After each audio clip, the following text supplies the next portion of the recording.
Hola amigos del cine, yo soy Jerónimo Rivera y en mis personajes hoy hablaremos acerca de los directores del expresionismo alemán. Entre la Primera y la Segunda Guerra Mundial, Alemania sufrió uno de los peores momentos de su historia. Fue humillado, apaleado, sus ciudades bombardeadas, la gente estaba viviendo en la pobreza más absoluta y todo esto debido a la pérdida de la Primera Guerra Mundial del ejército alemán. Pues el ejército alemán y el pueblo alemán estaban bastante ofendidos, bastante humillados, y este fue el caldo de cultivo para el nacimiento de un nuevo partido que a la postre se tomaría el poder en el país con unas ideas bastante radicales que todos conocemos y que históricamente han sido célebres. Estamos hablando, por supuesto, del Partido Nacional Socialista Nazi y de su líder Adolf Hitler, que con un discurso carismático y con bastante fuerza trató de conmover y de convencer al pueblo alemán para impartir lo que él denominaba el Tercer Reich, un nuevo imperio alemán con gran poderío en donde los alemanes iban a ser siempre la raza superior. Bueno, pues en este contexto, entre la Primera y la Segunda Guerra Mundial, surgen un grupo de directores preocupados por la situación de Alemania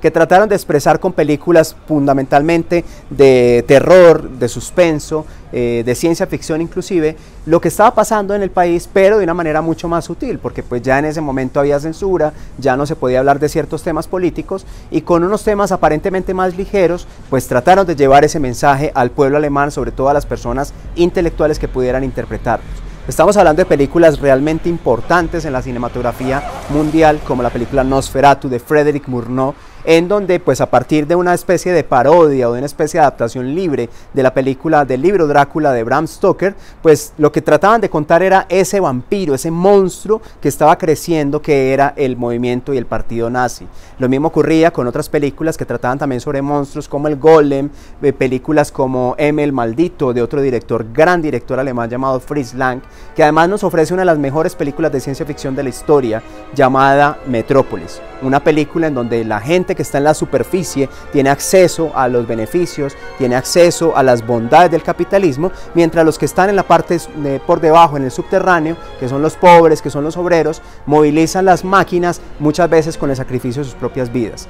Pero la película que inició todo esto fue El Gabinete del Dr. Caligari de Robert Wiene, una película en la que se aborda la historia de un hombre llamado Dr. Caligari, que tiene una especie de acto de circo, un acto de feria, en donde él puede hipnotizar, manipular y hacer que un personaje dormido aparentemente o hipnotizado haga exactamente lo que él quiere que haga. Esta, por supuesto, es una analogía con la situación que estaban viviendo los alemanes en la década de los años 20, una situación en la cual el Partido Nacional Socialista los estaba induciendo a pensar y actuar de determinadas maneras y, por supuesto, a ir en contra de su propia voluntad. Una película que en su momento fue bastante polémica, bastante crítica, aunque no todo el mundo entendió el mensaje que realmente estaba dando detrás de él.